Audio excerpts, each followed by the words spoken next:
Hello, it's John Hampton. You're in Conservative Company.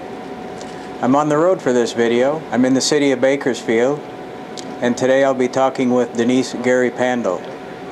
Denice is an authority on the Middle East. She has a website which can be found at strategicsolutionsforanewmiddleeast.com, and she also does a weekly radio show. We'll talk about those things more during the interview. Thank you for watching. I hope you enjoy it. All right, ladies and gentlemen, here she is, the aforementioned Denice Gary-Pandol. Denice, thank you for allowing me in today. Thank you for sharing some of your time. Thank you for inviting me. You're welcome. Now let's get right into it.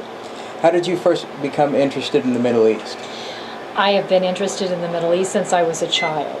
Right. I remember my father bringing home the newspapers and anything about the Middle East I was immediately drawn to. So it's something that's been with me since childhood. And where did you do your studies at? I worked on my master's degree and worked towards my doctorate degree at the University of Southern California. USC had the only school of international relations on the West Coast that I was familiar with at the time, and having a school of international relations, they had within that graduate training program a focus on Middle Eastern affairs. So this is why I went to USC School of International Relations for my Middle Eastern core field of study. Okay. And what made you decide to start your website, strategicsolutionsforanewmiddleeast.com? Tell me a little bit about that. When I was working, I had to work my way through school. And while I was in graduate school, I had the unprecedented opportunity to work for a think tank, Analytical Assessments Corporation. The president of that corporation had worked for Golda Meir's administration, and it became clear to me there that Americans are not familiar with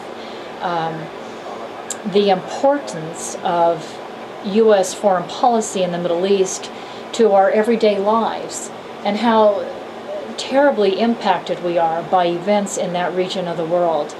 And so I thought it would be important to have a website that can expose some of the issues to better inform Americans, and so that we can have a strong and secure and safe America, and at the same time be aware of what's happening to our most important strategic ally in the region, Israel. Israel, right. Now, you also do a weekly radio show. How long have you been doing that for? It's been 1.5 years now. Okay. Something that just fell in my lap, and I'm just appreciative to have the opportunity. And what is the format of that? Do people call in and ask you questions? They're welcome to. But once the mic is on and I get going, I don't usually receive very many calls. I think the subject is so new to so many people. You know, how many Middle East specialists do we have in the country, number one? When I went to the School of International Relations, Middle Eastern Affairs, there were just, around the conference table in grad school, just a few people that were actually specializing in that core field of study and were interested in international diplomacy. So it's not a great big field. And so I imagine, and based on what others have said to me, they're just listening because they're wanting to understand it better, and so I don't get a lot of questions. They're just listening, and I think trying to digest all the information I'm giving them. There's so much information and so much happening there. Yes. Well, Denice, you certainly have established your credentials and your qualifications. Thank you. Now I'd like to ask you some specific questions.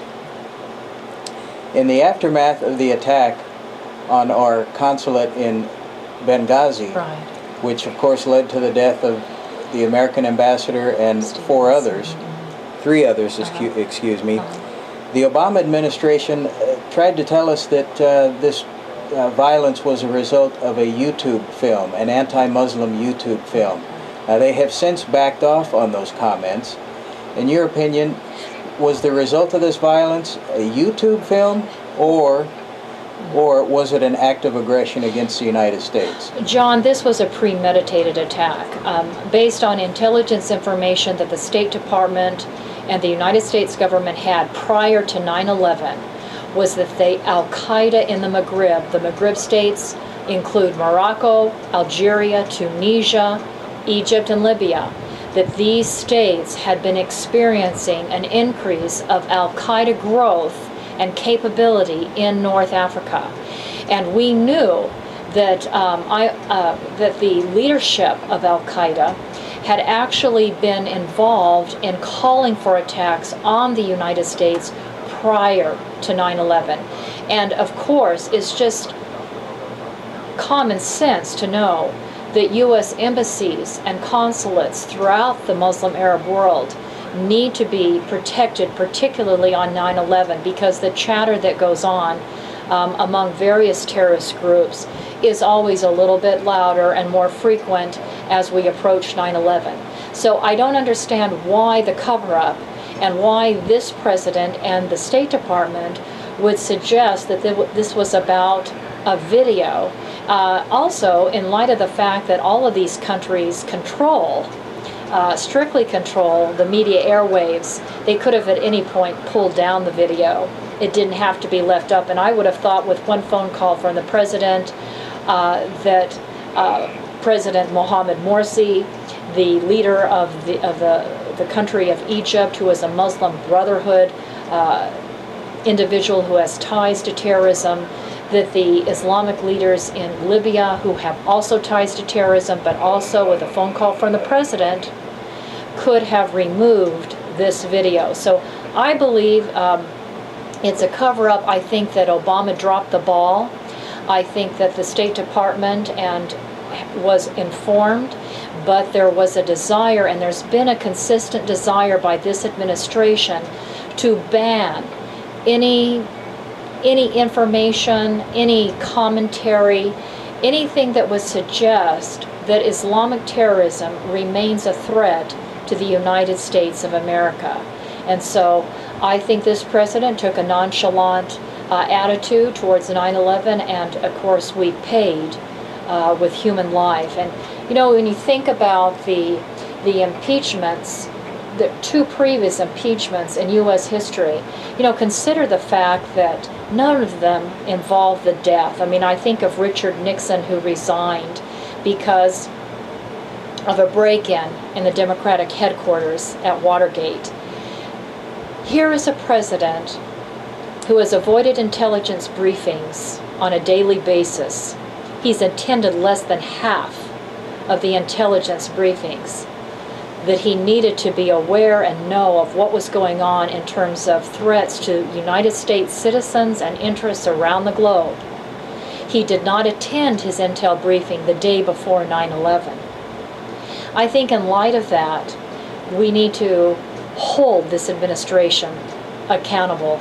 And I think when you look at the comments that are coming out of the Muslim world by groups like Al-Qaeda and by individuals in the media, in the electronic media and in the print media, there has not been any effort to slow down the anti-American, anti-Israel hate rhetoric. So in light of all of this, I think it's foolish to think that we're moving towards greater peace and stability in the region, because this president and this State Department have never actually stood up and said to the Muslim Arab world, you need to stop the hate propaganda against America and our allies. We have many politicians in Washington that seem unconcerned about the rise in power and influence of radical Islam and groups like the Muslim Brotherhood, even though these groups have clearly identified the United States as an enemy. They have stated their intention to destroy Israel, and they have as one of their goals the establishment of a worldwide caliphate.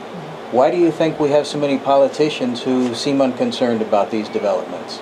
When you look at the schedules that members of Congress have and their areas of specialty, I know of no single U.S. member of Congress, either on the House side or the Senate side, that specialized in Middle Eastern affairs. I don't know of any of them that perhaps have any real foundation in terms of the understanding of Islam, the culture of Islam, the religious teachings of Islam, U.S. foreign policy. They come from various backgrounds and professional fields, and that's wonderful. And I think they need help in understanding what United States policy should be in the Middle East. And I'm available if they'd like to contact me. Okay.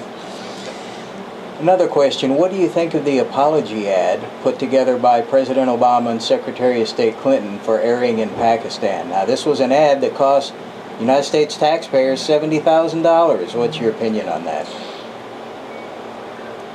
I think that the money could have been better spent talking about the horrific persecution of Christians and Sikhs and Hindus and Ahmadi Muslims and Shiite Muslims in Pakistan.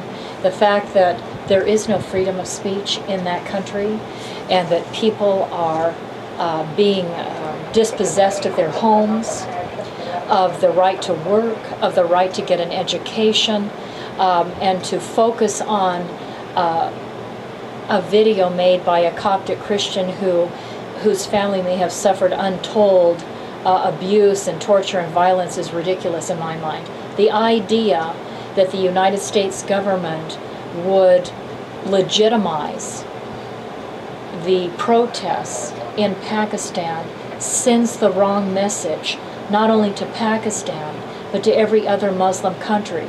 The message that this president needs to send is that we value the opportunity to share ideas and to think openly about a variety of issues.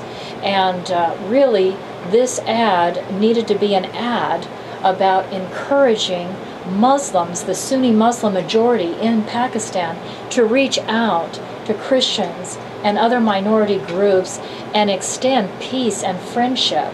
I mean, that should have been the ad. The ad should have been about promoting an understanding between groups, not legitimizing what the president of Pakistan had to say at the United Nations General Assembly this week when he criticized anybody that criticized Islam. This is why people in the United States and people around the world are criticizing Islam, because Islamic people are butchering non-Islamic people in the streets of their home countries. Earlier this month, Israeli Prime Minister Netanyahu requested a meeting with President Obama, presumably to talk about the Iranian nuclear situation. Now, that meeting did not take place. Right. The Obama administration cited scheduling conflicts. Now, it's hard to understand that any U.S. president would ignore, either intentionally or unintentionally, our ally in the Middle East, Israel. Right. In your opinion, why do you think President Obama did not make time for Netanyahu? I believe that President Obama's sympathies lie with the Islamic world. He was initially raised in madrasas and mosques. His father and his stepfather and family were individuals that were part of that Arab Muslim mindset that has a visceral hatred of Israel and of the Jewish people, and of the whole notion that Israel could be equal among the nations. Benjamin Netanyahu wrote a book once upon a time called Israel, A Place Among the Nations. There's tremendous anger in the Muslim world that a non-Muslim entity, a non-Muslim people, would have the courage to be equal to the Muslim world and actually create and establish a state in what has been part of Israel's ancient homeland. And indeed, in Israel, there has never been a time in history where Jews did not remain in that part of the world, where Jews were not present in Hebron and in Jerusalem and in places throughout their ancestral homeland. So I think that it's important to consider that this president has been part of a culture and environment that resists an appreciation and compassion for Jewish self-determination, despite the fact that the entire Arab Muslim world has experienced self-determination. And when you consider the fact that Jordan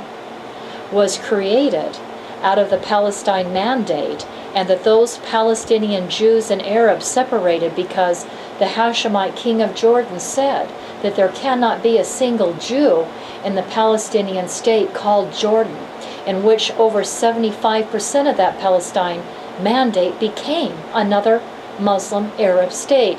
So to suggest that Palestinians haven't enjoyed self-determination is wrong, and for this president to not want to meet with Israel when he knows that Israel and President Obama have a fundamental disagreement about what the final red line should be in terms of allowing Iran to press forward in terms of its nuclear weapons program. Israel says that at the United Nations, Prime Minister Benjamin Netanyahu pointed out that Iran is moving to its final stage of 90% of uranium enrichment. It's just a matter of time. So what are we waiting for? Because once you get to that 90%, you have the capability of establishing a nuclear bomb. And Iran has already broadcast on Iranian state-controlled television, radio, that it needs that 90% uranium enrichment for its nuclear submarines. So, and in light of the fact that Iran has told the world that it is enriching its uranium to 50 and 60 and 90%, should be a signal to this president. But this president is choosing to give Iran more time. And for what? I don't know, other than he doesn't want to see anything happen at this particular time that might upset his re-election effort to obtain the White House once again. The next question, can you give me an update on the more stringent sanctions that were placed on the Iranian government by the Obama administration beginning last July? Can you tell me, have those sanctions had the desired effect, or has the Iranian government found a way to circumvent those sanctions? People that I've spoken to that have just come from Iran, who still have family and friends in that country, say that the economic sanctions are having an impact on the people. But it is not affecting, and you can see this in the propaganda that's coming out through IRNA, the Iranian state-controlled media. Iran is moving forward in terms of purchasing and developing weapons of mass destruction. They're working on long-range missiles that can reach the United States. They have short-range and medium-range missiles that can target every U.S. military base and embassy in the Middle East region, as well as Southern Europe. And the fact that they're spending all of their money not on infrastructure development inside Iran, not on programs that can help build the Iranian state and make life better for the Iranian people, he's spending it on weapons development. And so people are depressed, I understand. There seems to be widespread concern in that part of the world that they might be faced with another war. As you know, Iran was involved in a war against Iraq for over 8 years. And they used children to help clear minefields. Mm-hmm. This is a government that will stop at nothing to pursue its spiritual goal, which is to establish an Islamic caliphate. And as you probably know, the leadership of Iran embraces the Shiite Twelver ideology within Shiite Islam that says that they have to precipitate worldwide catastrophe and chaos in order to bring the 12th Imam along with Jesus Christ, who's going to declare himself a Muslim and call for all Jews and non-believers, Christians as well, to be killed. So Ahmadinejad and the Muslim mullahs in Iran are on a path that they have chosen, and I don't think that economic sanctions and sanctions regarding the central bank of Iran and the fact that their oil export market has shrunk, these things don't seem to be really impacting the leadership in Iran. And I know that there are those in Congress, Republicans and Democrats alike, that are calling for additional sanctions. I don't think that they're going to be effective because bottom line, while this president keeps calling for diplomatic negotiations, the government of Iran is moving forward in its weapons program and in its uranium enrichment program to 90%. It does not bode well for Israel or the United States. No, it does not. Now let me ask you this. It seems that most moderate Muslims, even those living in the United States, are reluctant to condemn acts of violence committed by radical Islamists. Why do you think that is? I think for various reasons. Secular Muslims don't really even know what the Quran says. They don't attend mosque. They're not plugged in. So they don't care. So I think there's a group of secular Muslims that aren't really tuned into what's going on. I think there are more moderate Muslims that don't spend a lot of time reading the Quran either, but they attend mosque and they believe that they're supposed to support the Palestinian cause, and they think that they're supposed to support the Muslim world, and they will tithe and they'll give monies to support these jihadist groups. But I think they're intimidated and afraid. Now let me ask you this, Denice. After all the blood and treasure that the United States has spent in the Muslim world, and after all the apologies that have been made, why do you think so many in that world still have such a violent hatred toward the United States? It's rooted in the Quran. You have to remember that these individuals attend mosque, they attend the madrasas. This is part of a culture of hate that's inbred from cradle to grave. If that's all you know from all of your authority figures from the time you're born, that you're supposed to hate non-Muslims, Jews and Christians. If you hear as a 5-year-old that Jews are apes and pigs and that Christians are no better, if you hear that your problems in life are because the Jews are alive and well in Israel, or because Americans are alive and well in the United States, if this is all you're taught, this is why you're going to continue to see attacks against Americans in the Muslim Arab world and attacks here in the United States, and Israel's going to continue to see attacks. This isn't about a video or about anything that the United States is doing or not doing. This is because the United States gives a tremendous amount of aid, billions of dollars, to the Muslim Arab world every year. So regardless of how much we do to benefit and try to help that part of the world, they're taught hatred. And so there is this anger, and it's not going to be eliminated because we throw more money at the problem. It's going to take the United States government, along with our allies, our Western allies in Israel, to say to the Muslim Arab world, you need to change the propaganda in your mosques and madrasas. You've got to change the mindset of your people, or we're going to continue to have generation after generation of terrorists that are going to want to murder the non-Muslim world. How do you see the future of United States-Israeli relations if Mitt Romney is elected next president of the United States? I believe that with the election of Mitt Romney, we'll begin to see a more powerful, stronger relationship, which is desperately needed.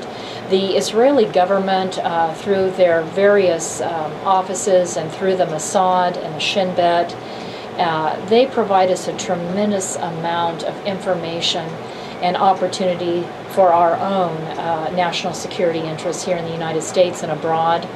And I think it'll really send a message to the Muslim world that the United States is going to lead from a position of strength, and that it is going to stand with Israel. And when that is evident to the Muslim leaders and the Muslim street, I believe that the number of terrorist attacks will begin to slow down against not only the United States and Israel, but other Western nations, because it will become clear that we now have a leader of the free world that's going to be tough on Islamic terrorism. Denice, Thank you very much for your time. You're welcome.